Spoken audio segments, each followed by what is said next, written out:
आप सभी का मेरा नमस्कार दोस्तों। आज की क्लास में हम पढ़ेंगे डेफिनेशन ऑफ साइकोलॉजी के बारे में। तो चलिए हम आज बात करते हैं डेफिनेशन ऑफ साइकोलॉजी। क्वेश्चन आता है एंड स्कोप ऑफ साइकोलॉजी या फिर application of the psychology in nursing. किसी भी टॉपिक से अगर आपसे डेफिनेशन पूछा जाए तो कम से कम आपको कितनी डेफिनेशन लिखनी है? 2 डेफिनेशन। एक डेफिनेशन आप सेम टू सेम लिखना है, हू बहू, मतलब कि एज इट इज़, मतलब कि आपकी साइंटिस्ट ने दिए हैं वो लिख सकते हैं।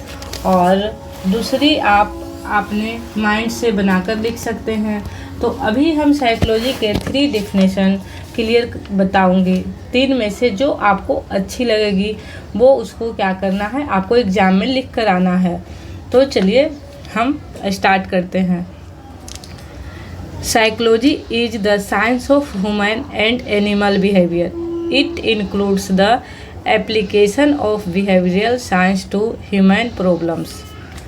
ह्यूमन एंड एनिमल का जो बिहेवियर है उसकी जो साइंस है वो क्या है? साइकोलॉजी है। क्लियर है। उसके बाद जो लिखा है जो बिहेवियरल साइंस है, मीन्स अभी आपने सोचा कि इसकी थिंकिंग कैसी है, इसका डेफिनेशन, अफेक्शन, इसका इमोशन, फीलिंग्स कैसी है और इसके बाद में क्या क्या एक्टिविटी कर रहा है, उस बिहेवियरल साइंस को आप क्या करोगे, उस ह्यूमन बीइंग की जो प्रॉब्लम है उसके ऊपर क्या करोगे? एप्लीकेशन करोगे। This is the psychology.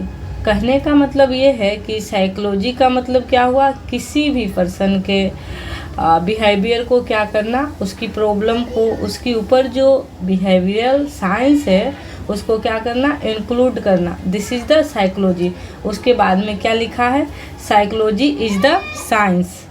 Psychology is the science of human being. ये जो ह्यूमन बीइंग सबसे ऊपर अच्छी टर्म है। यदि आपसे पूछे साइकोलॉजी क्या है तो आप सिंपल सा बता सकते हैं, जो ह्यूमन बिहेवियर है किसी पर्सन का, ह्यूमन बिहेवियर, इंडिविजुअल का human behaviour, this is the psychology. तो ये आपकी पहली डेफिनेशन है। और ये किसने दी थी? वॉल्टर बोवर पिल्सबरी ने।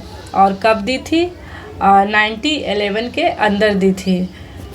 तो ये आपकी फर्स्ट डेफिनेशन हो गई। अब हम देखते हैं सेकेंड डेफिनेशन को। Psychology is a science which aims to give us better understanding and control of the behaviour of the organism as a whole.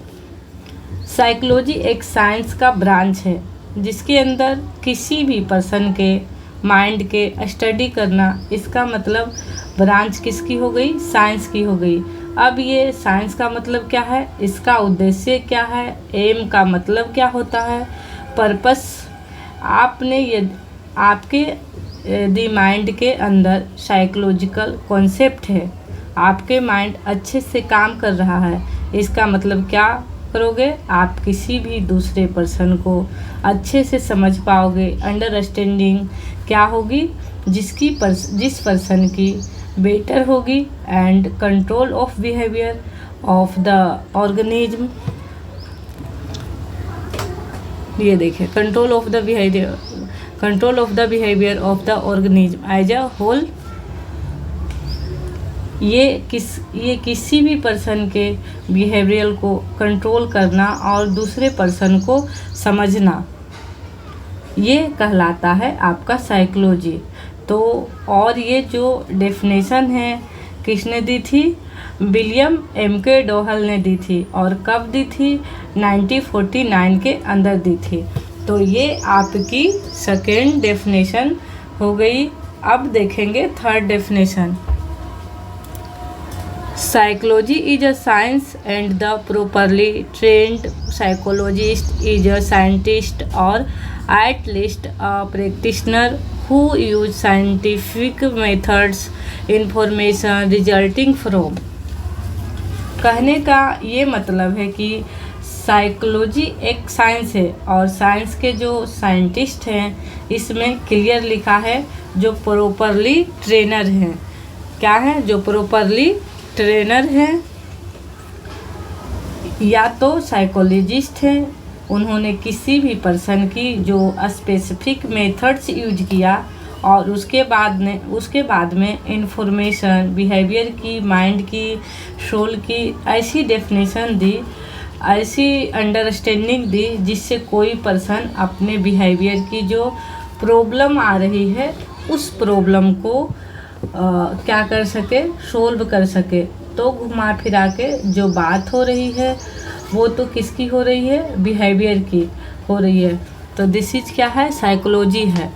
तो आज हम 3 डेफिनेशन क्लियर कर लिए और फिलहाल डेफिनेशन हमारा क्लियर हो गया। अगर इसमें किसी को कोई डाउट है तो आप कमेंट बॉक्स में कमेंट करके लिख सकते हैं।